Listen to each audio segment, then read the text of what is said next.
Hello and welcome back to my channel. Bit of a chatty one for you today. I'm talking about an emergency fund and the importance of having an emergency fund.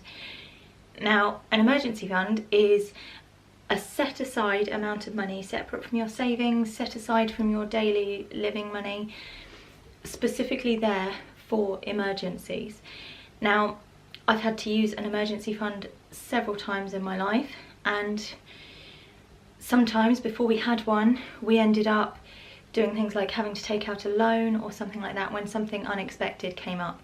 And having to do that meant that we then had to deal with that debt as well and any interest payments. So if you have an emergency fund, it just means that if an emergency does come up, or your washing machine breaks, or you need to fix the car or something like that, you have some money set aside and you can use that, and it's not going to affect anything else that's going on. Now, getting yourself an emergency fund is not always that simple. I know for us, when we first created one, we didn't have enough income to be putting money away each week or each month. So we had to find other ways to fund our emergency fund. The first way that we did that was to sell things. We put things on eBay, we went to car boot sales, we basically went through our house. Everything that we didn't want or need, we sold.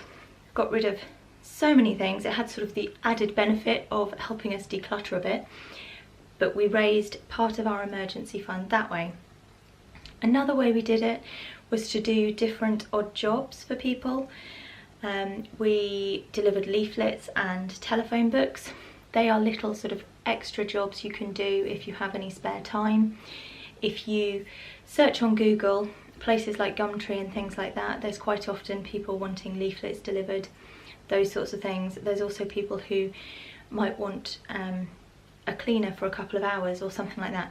They're all just little things that you can do that will build up your emergency fund. If you say to yourself, right, I'm going to do this, but all of that money is going into an emergency fund. The third thing that we did, this didn't bring in very much, but it took very little time and it did build up over time, is online surveys.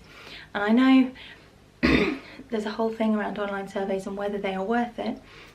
And for us they were. It meant, we could just do it in the evening when we were watching TV. Each of us would just do a survey or two. And every month we'd have sort of about an extra £20 come in. But when we did those online surveys, like I say, it was just an extra little bit of income that we could say, right, let's put that into our emergency fund. It took us time to build it up, but it did then mean that the next time something did come up, we didn't have to panic, because previously, like I say, we'd had to scrimp and save and take out loans or not pay a bill or, put payments off and things like that, which ultimately sends you down a path you don't want to be going down, because you are just getting yourself into debt. And the whole sort of purpose is to get yourself out of debt, to start improving your financial position is what you want to be doing. So that is how we created our emergency fund, and I really would encourage you to build one, however long it takes. Even if your emergency fund ends up being £20, that's still a chunk of money that you don't need to worry about finding if you need to. If you've liked this video, please give me a thumbs up. Love it if you would subscribe if you want to stick around and see more videos like this. I post budgeting videos every Monday, so they're all in the playlist, which I will link below. Please leave me any comments if you have any other ideas on ways people can build up an emergency fund, and I will see you in the next video. Bye!